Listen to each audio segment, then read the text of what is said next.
Jurassic Park Rebirth is a science fiction action thriller directed by Gareth Edwards of Monsters and Godzilla fame, written by David Coep of Jurassic Park and Jurassic Park The Lost World fame. The movie serves as a standalone sequel to Jurassic World Dominion 2022, is the fourth Jurassic World film, and the seventh installment overall in the Jurassic Park franchise. We're back in 2010 on a tropical island where newly created transgenic mutated dinosaurs escape a secret InGen laboratory.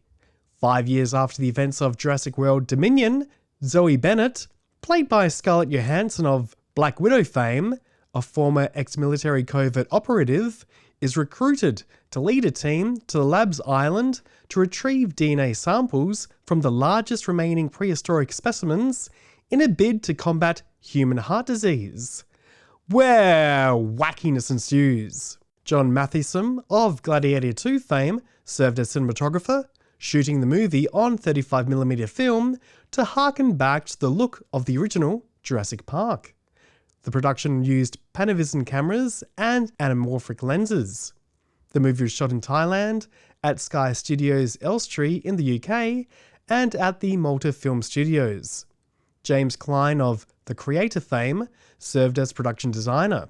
As filming began, Steven Spielberg of Jurassic Park fame turned full creative control over to Edwards and was later impressed by the dailies. Industrial Light and Magic of the Jurassic Park and World series fame handled the CGI for dinosaurs and other prehistoric animals. Because of its limited pre-production period, the Jurassic World Rebirth crew did not have time to make heavy use of animatronics, making this a departure from the film's two predecessors. Paleontologist Stephen Brusatte returned from Jurassic Park Dominion as a dinosaur consultant. The design of the mutated Rex was inspired by the xenomorphs in the Alien franchise and the Rancor in the Star Wars franchise. Alexandre Desplat from Godzilla fame composed the score, which incorporates previous musical themes by John Williams. The movie premiered at Odeon Luxe Leicester Square in London and went on to receive mixed reviews from critics, with some deeming it an improvement over the previous entries. The movie has gained a Rotten Tomatoes rating of 52%, with the critical consensus stating, going back to basics with rip-roaring set pieces and fossilised cliches, Jurassic World Rebirth doesn't evolve this prehistoric franchise, but does restore some of its most reliable DNA. The movie has made a worldwide box office total of $318.3 million off of a budget of $180 million. So Marissa, what did you think of Jurassic Park Rebirth? I enjoyed the first Jurassic Park. I don't think I liked any of the others from memory, and certainly not the newer ones. They just are so stale and so the same. They haven't introduced anything new. What I liked about this one is they are complete outsiders. They're not at all attached to the park. They are going in to get samples from these dinosaurs. So it is a tiny departure from the others. But other than that, it's very similar. They have children characters who do silly things, but you forgive them because they're kids. They have cute dinosaurs, but oh my God, it is a cute dinosaur. Dolores is adorable. They have big, scary dinosaurs. The alien xenomorph, it's just practically a rip-off, which is a shame. They could have done something original, but why would they, I suppose? Risk. It is nice to see performers of the quality of Scarlett Johansson, Jonathan Bailey and Mahershala Ali, who are beautiful actors, and to see them in a film like this is a waste of their talent.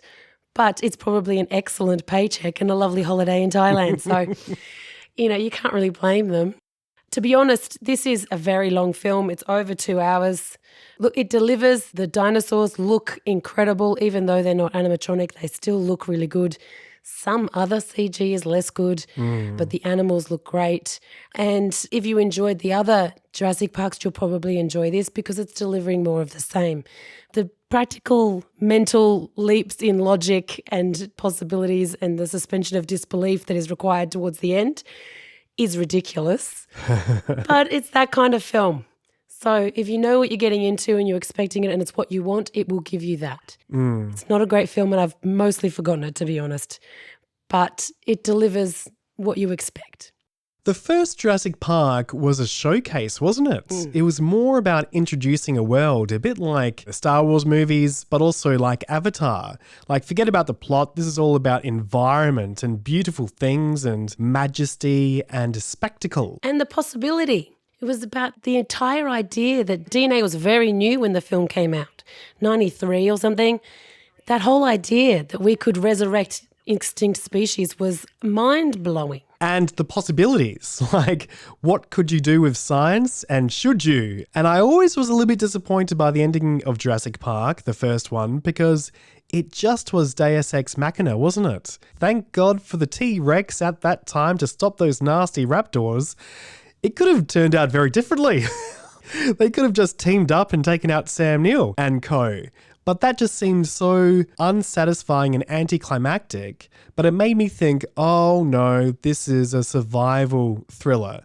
This is an action thriller, and they get out by the skin of their teeth by luck. And that's it. The success is surviving, and that's that. Number 2 was a very rare Steven Spielberg sequel. And things got a little bit darker like sequels do. And that's when they started introducing more thriller horror elements, even more so. Jeff Goldblum came back as a completely different character. I mean, he was supposed to be the same character as the first one, but everything shifted. I think because he was now the lead, he had to smooth down the edges and become a stock character, something that Chris Pratt would pick up later on.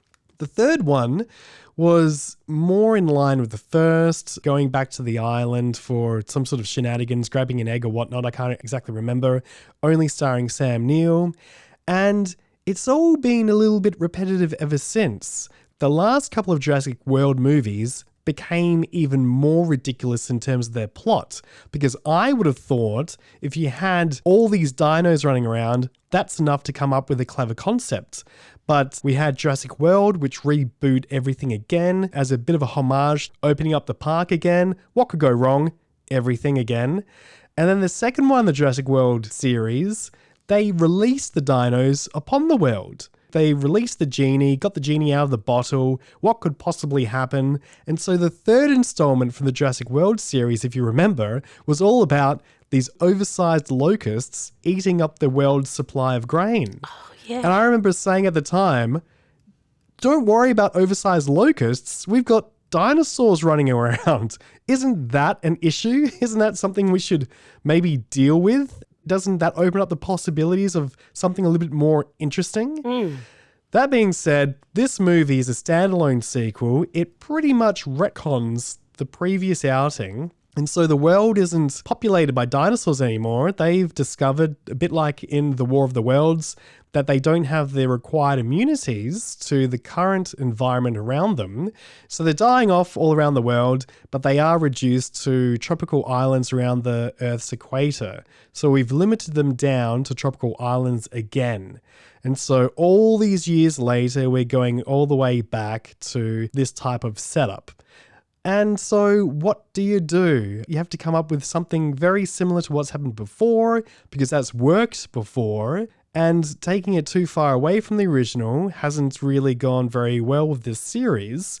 And so everything here is a homage to the original. And so the way it's shot, the music, the dinosaurs, but they even make a little bit of a commentary, which they've been doing the past couple of Jurassic Park movies, that a bit of meta commentary. Audiences are getting sick of standard dinosaurs, so they have to spruce them up a bit. But again, if you're doing monsters, you're going away from the dinosaur, prehistoric, DNA in a mosquito concept. And so you're distancing yourself from the Jurassic Park franchise. And again, you're dipping into some pretty disturbing visuals for something that should be a PG action adventure. Yeah, what is this rated? M. This movie was very frustrating because we've got the very talented and stunning Scarlett Johansson leading an A-team of ex-military, of mercenaries, of paleontologists, and again, the evil corporate culture pharmaceutical company. And then we've got the B-side with non-named actors as a little mini family taking us away from our A-team. And so it's almost like two movies squished together when really we're just interested in Scarlett Johansson's team. So you could have halved the runtime to this movie. I couldn't see any benefit of the family subplot, apart from, I guess, meeting up at the end, and also having more scares and thrills. Popping children in these types of perilous situations are a very easy knee-jerk way to get empathy out of an audience. But I was on the side of my seat thinking, Scarlett, be safe. That was enough for me. If you take the children out, it's not a family movie anymore. And I think that's what Jurassic World is trying to be always, is a family film. So if you take the kids out, all of them have had kids in it because kids like to see kids on screen. And so for it to feel family, in inverted commas, you've got to have them.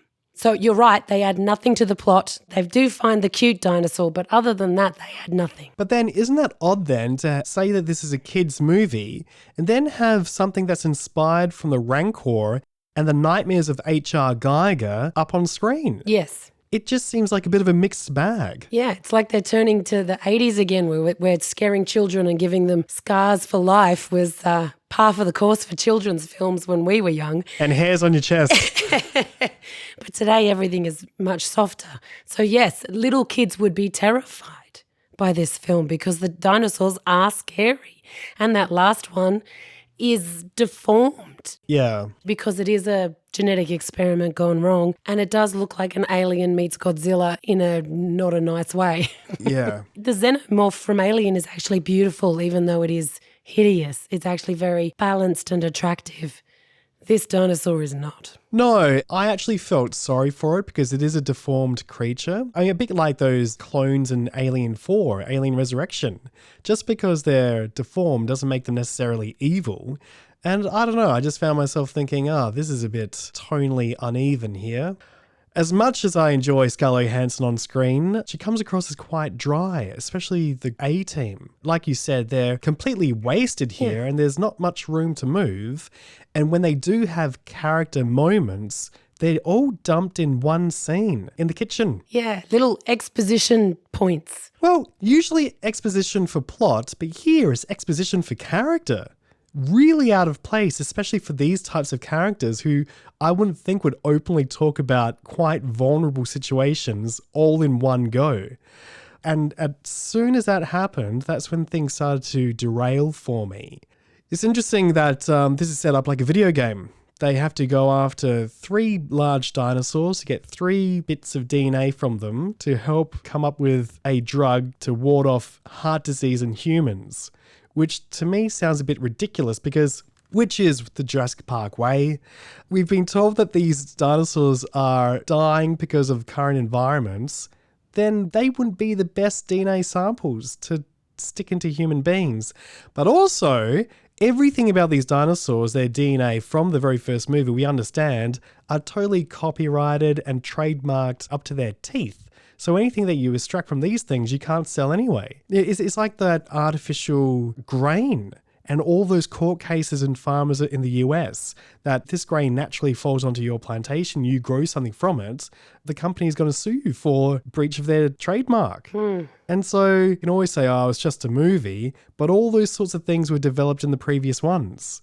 And so if you say, go into this, switch your brain off and just get scared a bit, I'd rather watch the first one. So would I. I think the first one is marvellous. I hate the children in it, but you're kind of supposed to. And it's good. And there is several scenes in this that are direct, I'll say homage to be kind to them, but they are rip-offs of the scenes in the first ones.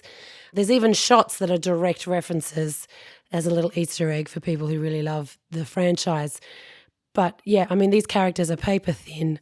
They've, as you say, given them tiny bits of character where they blurt it all out in one scene and then we move on and forget about it. Mm-hmm. But these actors are too good for that. They're just running around looking at things that aren't there and they're doing a wonderful job. But I think it comes down to the writing and what they want the film to be. Do they want it to be a scary creature feature? Do they want it to be a fun adventure family pick? It's trying to do both and I don't think it quite succeeds. It reminds me of, I think it was the last Transformers movie that Michael Bay worked on. He had 5 different writing rooms to develop script ideas. And they presented with him, 3 or 5 scripts. Choose one. And he went, oh, I love them all. Bang them together. And so that was the one where we had a Transformer-sized planet coming to Earth, and we had the Transformers actually having come to Earth previously, forming the Knights of the Round Table, and all this crazy shenanigans that made absolutely no sense. I got the feeling here that we had 2 scripts jammed together, and it's really quite easy to see. And that's why we've got, this clash of tones and what it wants to be. I always go on about how we don't need to be reminded of previous entries because they're all available on Blu-ray and DVD. And to my mind, the 1993 one still holds up. It's interesting that this one actually had a very short pre-production period because the writers and Steven Spielberg developed the project and then hired the director and said, right, we're shooting at X dates. And so the thing was in progress and they got poor Gareth along, and then that was a thing. He just had to ride this train out. And how much back and forth can you have with Steven Spielberg, especially since once they started shooting, that's the only time that Steven Spielberg took a seat back. I think Gareth did the best he could do with what he has, which is a great pedigree in kaiju-inspired movies. But this is still just a rehash of the original ones. That being said, I enjoyed this a lot better than the Chris Pratt ones. Me too. So, Marissa, how many dinos out of 5 are you going to give Jurassic World Rebirth? I'm going to give it 2. I'm going to give this 2 as well. I was so consciously distracted by Scarlett Johansson. She looks beautiful on screen. Get over yourself, Luke. There was this point where I was looking at the sunbeam bouncing off her nose. I was like... Oh my God. So it's shot really well. I like how they have gone back to film, but it's interesting having a very thriller horror movie cramming in John Williams's iconic score in there out of place. It's a bit like using John Williams's Superman score in Man of Steel. It just doesn't work. And this one is a movie with 2 different opposing tones. Watch the first one. I think it's still really good, but apparently there are people out there who won't watch movies before the year 2000. And if that's you, go off and see Jurassic Park, the original. Well, it was a quarter of a century ago. No, it wasn't. And that's about it from us at the Movie Club. Thank you very much for joining us once again. Make sure you tune in at the same time and channel next week. But in the meantime, jump on to www.themovieclub.net for all of our past podcasts and written reviews. There you find links to our Facebook page, Twitter, and Spotify account. So make sure you like, subscribe, and follow us there. See you next week.